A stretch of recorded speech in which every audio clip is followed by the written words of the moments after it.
Maya Angelou said, "You can't really know where you're going until you know where you've been." This comes to mind when I visit Virginia City. The town built on mining has seen a lot of change over the last century and a half, and there's a group that's looking to bring back a piece of Virginia City's past. This is the Donovan Mill. Hundreds of millions of dollars worth of gold and silver were processed here, and with help from volunteers and charitable donors, the rich history of this mill will be shared with many generations to come. The crew and I came up here to learn about the mill and take a tour. Restoring history has become a passion, and then the opportunity came up to buy this property because they were going to part it out. So the foundation bought the property for $195,000, and then the process has been started to rehabilitate this building, which 90% of the equipment's still here, put it in a museum and an interpretive center, and open it to the public. The restoration of the Donovan Mill is an enormous project.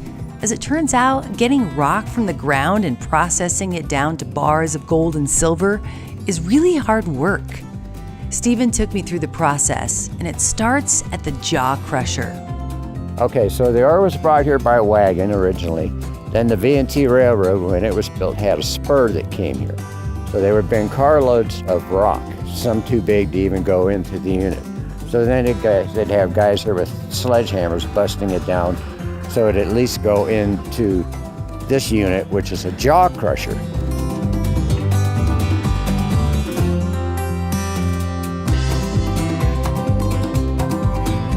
Unbelievable. So that would take the bigger rocks after they busted them up, and they would come down here. Then they'd be crushed down to about a 3/8 inch size rock. Then they would go up this conveyor belt.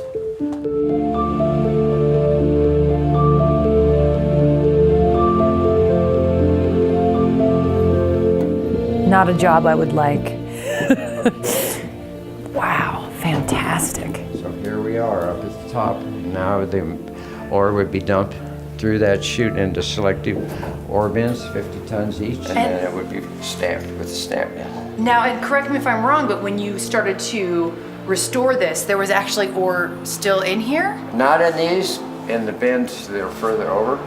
And so volunteers and the clampers spent weeks shoveling ore into bags and moving it out of here. So it was like they were back in 1883. Yeah.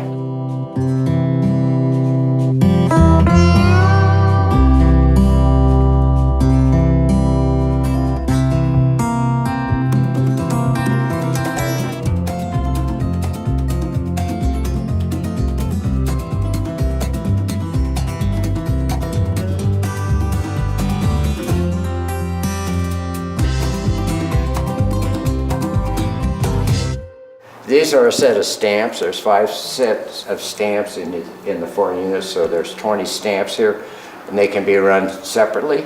These stamps weigh 1,500 pounds a piece, so there's a big can to raise them and drop them, and raise them and drop them, and down below you'll see where they would pound them to flour, and then from there they would go off to the cyanide leach tanks to be processed.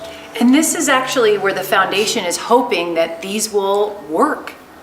They will work. There's a group from Arizona that's come up twice, and they are stamp experts. So you want to take advantage of them while they're available. And they've come twice and set up this one end set, which will be running for sure. How loud do you think this is going to be? It was so loud that they ran 24 hours a day, except Christmas Day. They'd shut it down, and nobody in town could sleep because it was so quiet.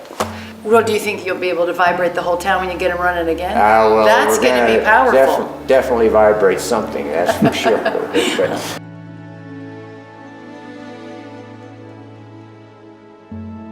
Yay, the 3rd most dangerous staircase of the day. I'm ready for it. Exactly right. Be careful now. We'll go down and see the stamps down below.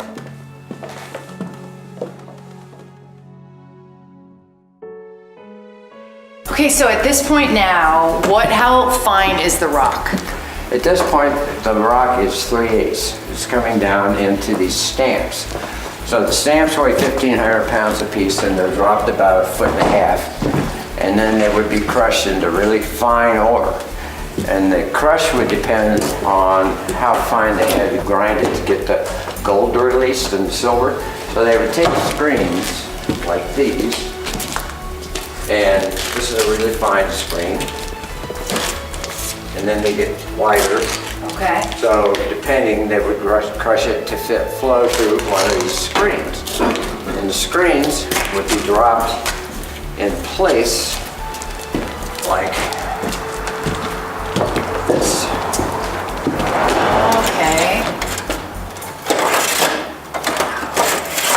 Okay, so the stamps are crushing ore down to flour, so they'll flow through these screens. There's water in the system, and then there's piping that has to be replaced that's been removed that would carry the solution over to the cyanide leaching tanks, which are just down this walkway. So if you'll come along with me, I'll show you where we go next. Normally I don't go to places with cyanide with people, but today I'll make an exception. It's not a big deal.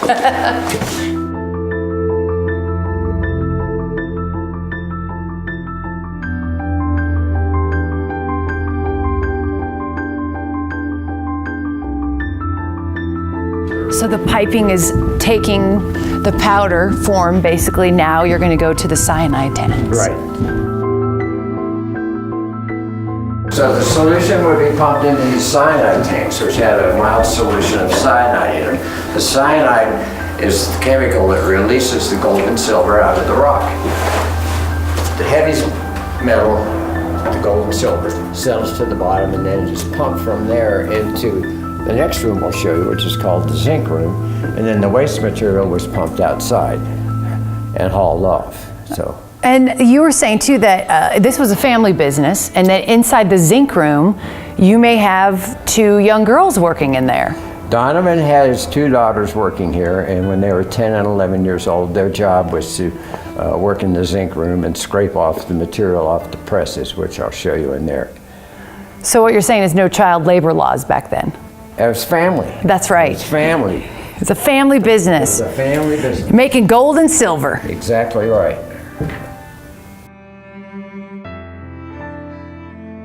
Stephen, where's the gold? Are we in the gold section yet? Getting to it right now. So this was called the zinc room. They would add zinc to the solution, which would neutralize the cyanide. Then that solution would be pumped into these presses under pressure, and this is a Merrill press. They use them today. Now it's called Merrill Crow. This is only one of 3 left in the world. So the ultimate goal is to get this operating.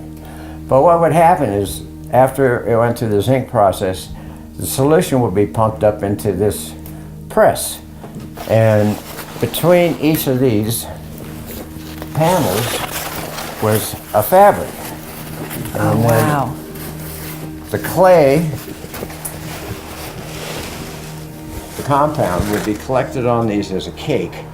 And then the Donovan's daughter's job was they would crank this open and pull these apart, and then they would take and scrape the material off of here, the cake material off of here. And from here, now it's got the gold and silver in it. And then from here, it would go over to the processing room where they would smelt it down into what's called doré.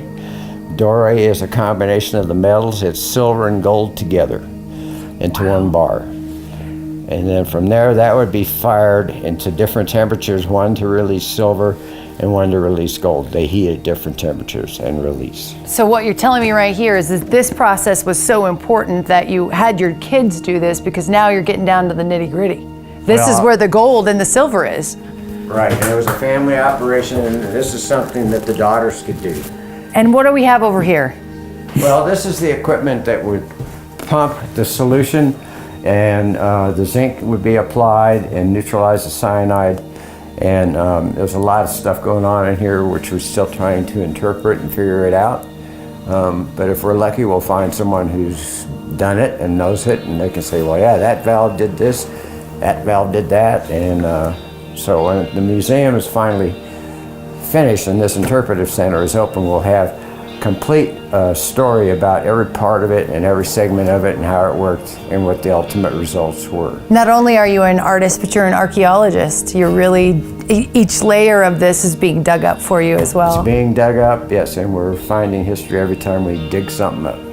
We learn something brand new. So it's really an interesting experience to be in this particular property. Well, let's go to where the gold and the silver is. Is that next? Now we could really... Absolutely. Let's All right, go let's see do where it. the final process went.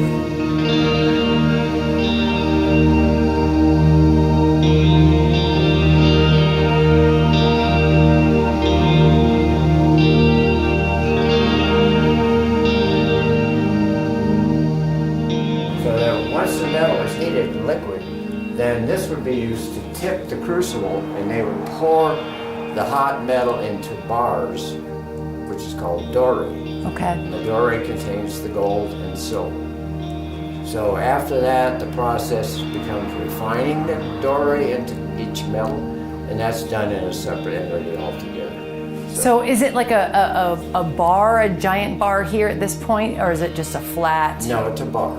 Wow. It would be a bar. Absolutely. They weigh about 100 pounds apiece, and they're about 12 by 5 by 4, and they weigh 100 pounds.